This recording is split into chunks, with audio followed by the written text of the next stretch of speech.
Ora, a constância deve levar a uma obra perfeita,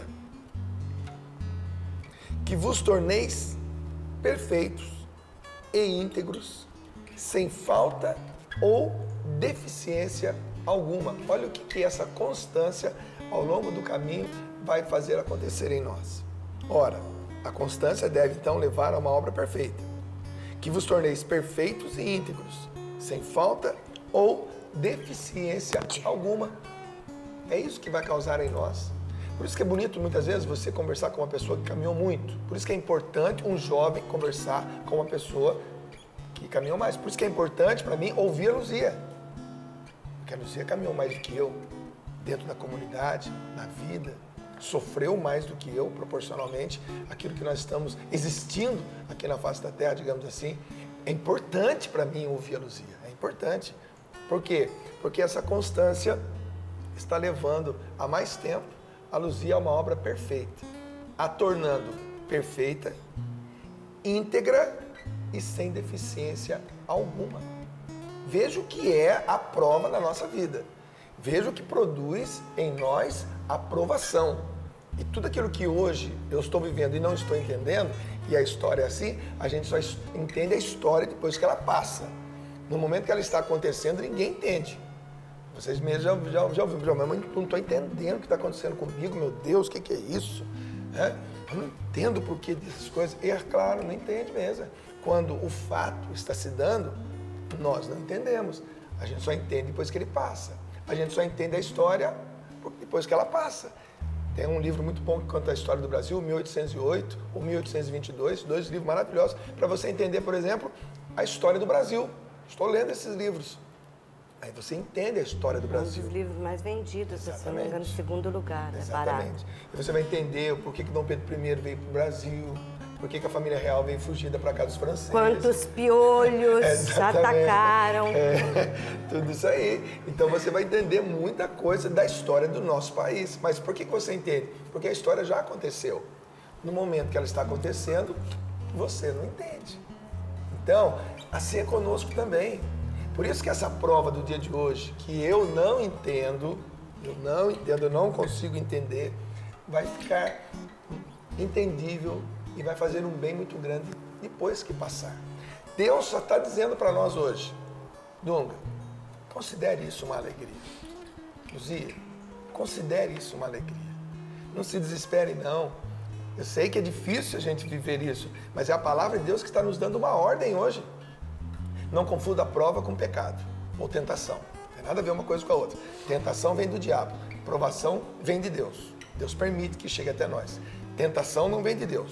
Não tem nada a ver com Deus. Então não confunda a provação com tentação. Mas eu me recordei, antes de começar a palavra, de proclamar a palavra, eu me lembrei de uma atividade que eu tinha há 20 anos atrás, quando eu ainda trabalhava numa fábrica como mecânico de manutenção. Eu trabalhava com estanho. Então você tinha que derreter o estanho para complementar o espaço, qualquer espaço. Então, suponhamos que uma faca que ia picar, por exemplo, o eucalipto, eu trabalhava numa fábrica de papel, ia picar o eucalipto para depois virar uma massa, para depois virar o papel. Celulose, depois o papel. Mas aquela faca se desgastava. Quanto mais a gente afiava aquela faca, mais estreita ela ficava. E aquele espaço que ia faltando, a gente ia completando com estanho. Mas o estanho, ele precisava ser purificado. E aí, interessante, quando eu comecei essa atividade, foi justamente na época que comecei minha conversão. E eu sempre ouvi falar da palavra cadinho. Ah, tem que passar pelo cadinho. Pelo cadinho da humilhação. Puxa vida, eu achava tão bonita aquela palavra, né? Ah, tem que passar pelo cadinho da humilhação. Sobre a paciência. Você tem que passar pelo cadinho da humilhação. Falei, que bacana. Acho que eu até achava que cadinho seria um bom nome próprio para colocar num filho. Cadinho. Mas lá um dia o meu chefe Anísio, que eu devo muito a ele, que me ensinou muita coisa. Fez você passar pelo cadinho. Não, ele me apresentou o cadinho. Ah, foi? Ele falou assim, Dunga, eu vou te ensinar uma nova função. Hoje você vai purificar o estanho. Então vai lá na parte de ferramenta e pede esqueci o nome agora, pede para ele trazer aqui o cadinho. Falei, o quê? Pede para ele trazer aqui o cadinho para nós. Falei, vou conhecer o cadinho. Né? E é justamente, Luzia, que lindo. O cadinho que nós usávamos era como se fosse uma panela de pressão alta, revestida de tijolo refratário, com vários serpentinas para aquecer. E o que acontecia? A gente pegava todo o estanho e jogava dentro do cadinho. E ligava o cadinho. E o cadinho esquentando, e o estanho ia derretendo, ia derretendo, ia derretendo, ia derretendo, e as impurezas do estanho ia ficando no fundo? Não, ia ficando na superfície. Toda a imperfeição do estanho, que precisava ser puro para ser usado, vinha e ficava para cima. E a gente ia com uma conchinha, bem suavemente, bem suave, ia tirando toda aquela sujeira, imperfeição, ia colocando fora, até que o estanho ficasse puro, para que a gente pudesse usar. Começo de caminhada, 19 anos de idade, aprendendo a rezar, eu já, Senhor, faz isso comigo, né? Enquanto eu tirava as imperfeições do cadinho, eu falava, tira meus maus pensamentos, tira meus maus pensamentos, tira minha malícia, tira minha vaidade. E eu rezava trabalhando no cadinho. E ali eu entendia que ao longo da nossa vida, essa purificação existe. A gente vai ser aquecido pela vida, provado pela vida. E as nossas imperfeições vêm à tona.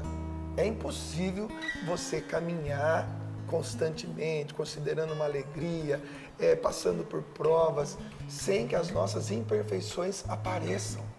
Ela aparece. Ficam à vista. Elas ficam à vista, desde o momento que eu pisei na Canção Nova.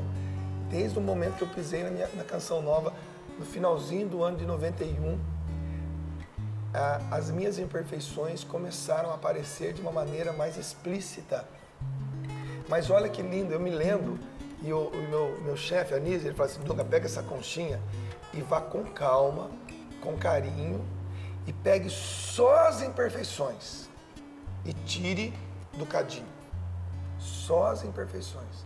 Não tire o que é puro, tire só as imperfeições.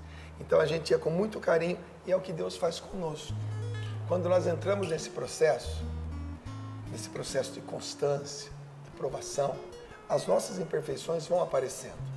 E vão aparecendo a quem? As pessoas que estão mais próximas a nós. A esposa, ao esposo. Enquanto nós não estamos nessa caminhada, isso tudo fica enrustido.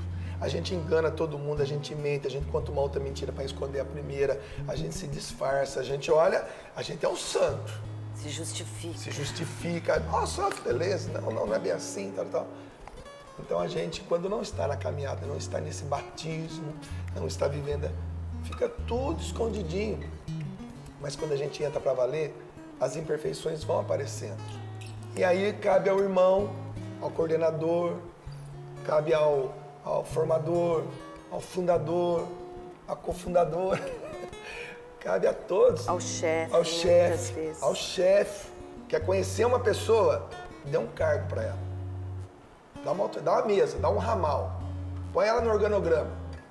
Põe ela lá no... Como é que fala aquele negócio lá? Organograma. Põe o nome dela apareceu no organograma, você vai conhecer quem é essa pessoa. Dá um cargo, dá uma mesa, dá um título, você vai conhecer. Então cabe ao chefe, ao coordenador, ao formador, ir retirando essas imperfeições com carinho, porque só pode tirar a imperfeição. E ali eu aprendi, né? E depois eu me tornei um supervisor de manutenção nessa fábrica. Pude ensinar essa função a muitas pessoas. Depois eu vim para a Canção Nova. E hoje nós estamos aqui, meus irmãos. Deus está querendo que você, primeiro, encare todos os problemas atuais da sua vida. Deus está querendo que você encare tudo isso com uma grande alegria. Todas as provas da sua vida. Porque justamente essas provas, são essas provas que vão te levar para um caminho de provação, mas também um caminho que vai despertar, que vai testar a sua fé. Eu não consigo imaginar agora, né, o que tem testado a sua fé. Está testando, sua fé está sendo testada. Mas esse teste vai produzir em você constância. E daqui em bons anos, você estará ainda na caminhada. Como é gostoso quando a gente se encontra, essa vida missionária nossa, quando a gente volta a uma cidade depois de 10 anos, depois de 15 anos, depois de 20 anos, depois de 8 anos, e a gente chega lá e encontra aquela mesma pessoa que nos levou naquela cidade há 10, 12, 13 anos atrás, 20 anos atrás. E você, pô, você ainda está na caminhada. Ô, meu irmão, estou na caminhada ainda assim e tal. E aí você vê, e as pessoas também olham para você, poxa vida, hein? Você está lá na Canção Nova ainda, rapaz, que bacana, eu te acompanho. Olha, há 20 anos que eu estou te acompanhando, que beleza, como você cresceu, como é isso. E a gente vai percebendo a caminhada um do outro e o quanto Deus faz em nós e através de nós, através dessa constância. Então, seja qual for hoje o seu problema, seja qual for hoje o seu teste, Deus está nos dando uma ordem. Considerai uma grande alegria, meus irmãos, quando tiverdes de passar por diversas provações, porque a prova da fé produz em vós a constância. Quero lembrar você, eu gosto sempre de lembrar isso, que a definição de fé na Bíblia, lá em Hebreus, no capítulo 11, no versículo número 1, é essa. A fé é o fundamento da esperança. É a capacidade de ver coisas que ainda não existem. A fé já é um dom de Deus, não é mérito nosso, não. Quando Deus nos fez e nos deu o Espírito Santo, Ele já colocou em nós fé, é a base. Você não vê a base de uma casa, você não vê o alicerce desse prédio que nós estamos hoje aqui. Você não vê, simplesmente não vê, está debaixo da terra. A fé, muitas vezes é essa, você não vê, está dentro de você. Mas o que você constrói sobre a fé? A esperança. Nós todos os meses, por exemplo, temos a esperança que vamos fechar a campanha. Todos os meses nós temos essa esperança. Nós temos fé? Temos, mas essa fé não aparece. O que aparece é a esperança. Todos os anos nós temos a esperança de virar um ano sem dívida. É uma esperança. O Eto espera isso, o Felipe espera isso, a Luzia, o Padre Jonas, cada um de nós, eu espero, cada membro, nós esperamos. Mas por que nós esperamos? Porque essa esperança está sobre essa fé. Se você perguntar para uma pessoa, você tem fé? Ela vai falar, eu acho que sim, acho que não. Mas se você perguntar para essa pessoa, você tem esperança? Ela fala, sim, tem. É uma mãe que espera o filho voltar para casa. São filhos que esperam os pais pararem de brigar, para que eles não se separem. É alguém que espera a cura de um câncer, de uma AIDS. Todos nós esperamos algo, um bom emprego, um salário melhor. Todos nós esperamos algo. Mas essa esperança só existe por causa da fé. E essa fé que já existe em nós, ela é testada. Está aqui, ó, por isso que eu estou dizendo isso aí. A fé é testada. A fé, pois sabeis que a prova da fé produz em nós a constância. Então Deus precisa nos fazer passar por esse processo. Deus não pode nos poupar disso.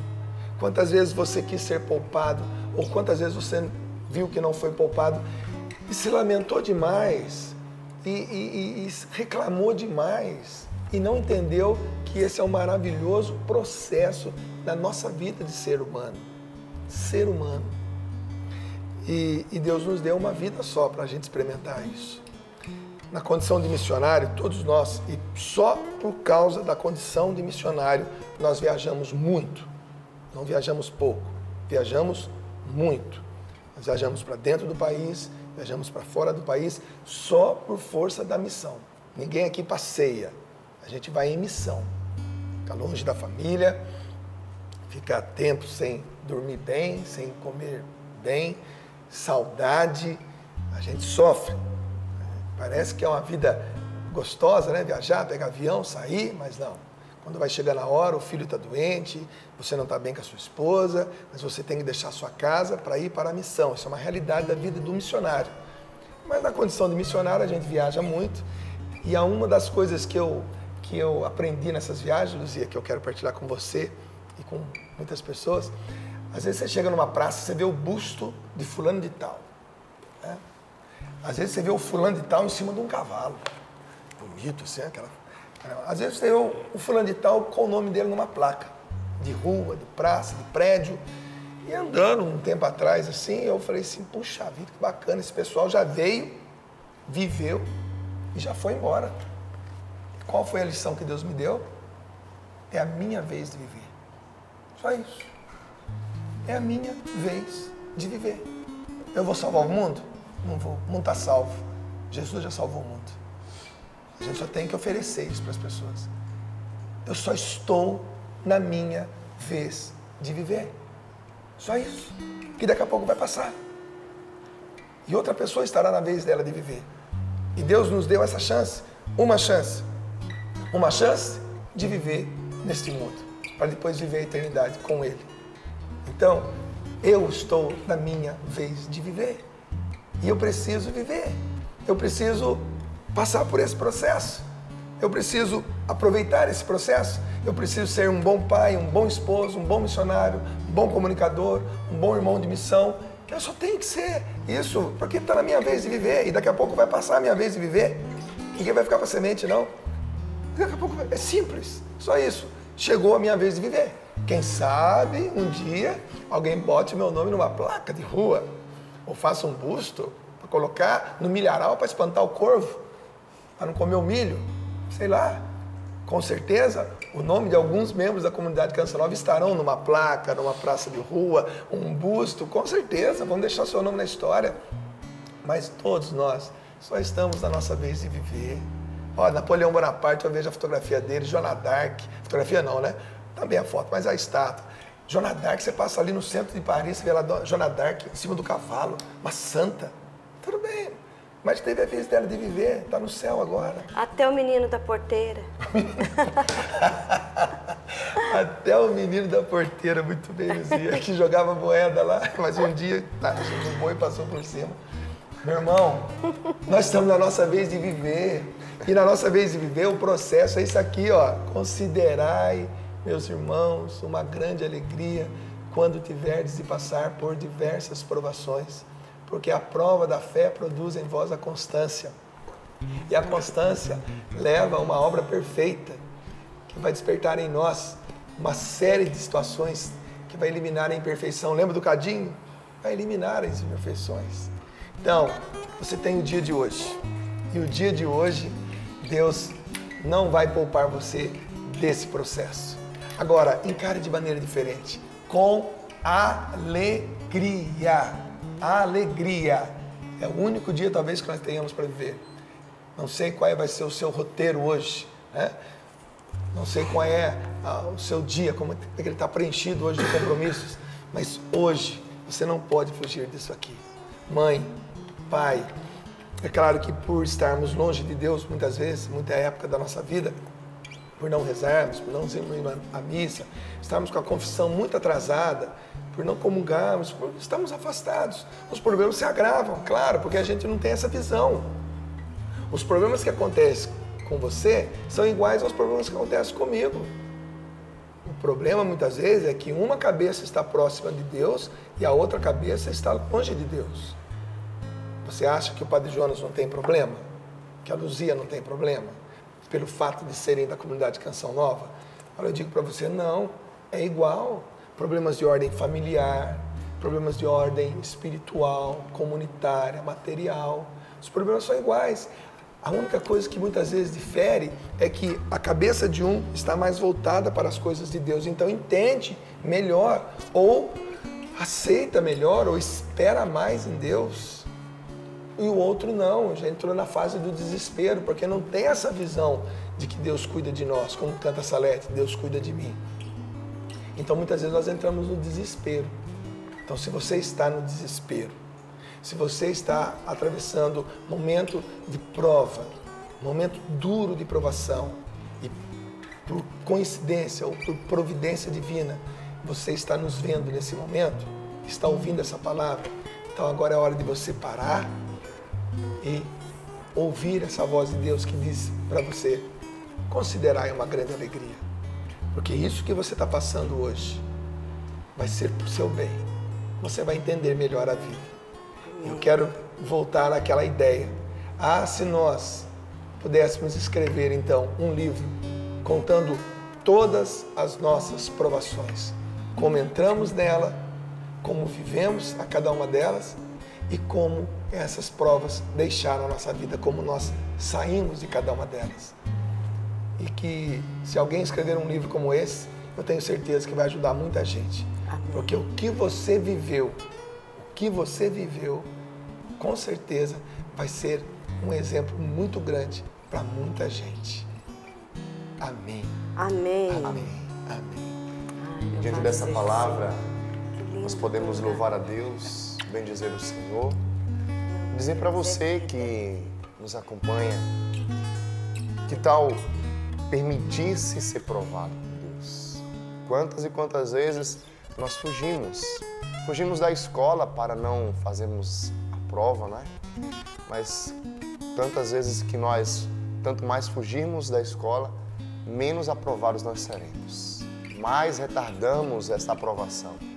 Então, quando nós nos encontramos com Deus, é isso que nós experimentamos, esse cadinho, né? As nossas dificuldades vêm para fora, porque nós estamos entrando nesta escola, nós estamos entrando nessa escola de formação, porque a nossa meta é a maturidade de Cristo, é sermos como Cristo, o novo Cristo.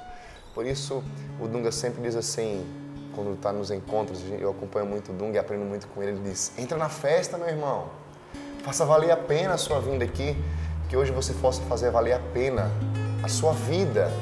Permita-se ser provado, para que lá na frente você seja aprovado e as pessoas um dia, ao encontrarem com você, possam dizer: nossa, como você mudou, como você está diferente, como você cresceu, como você está melhor, como você está com um brilho diferente.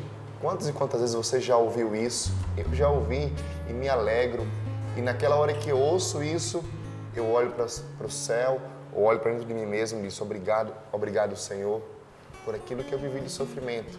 Porque foi a partir daquela provação que hoje eu consegui ser uma pessoa mais forte, mais íntegra.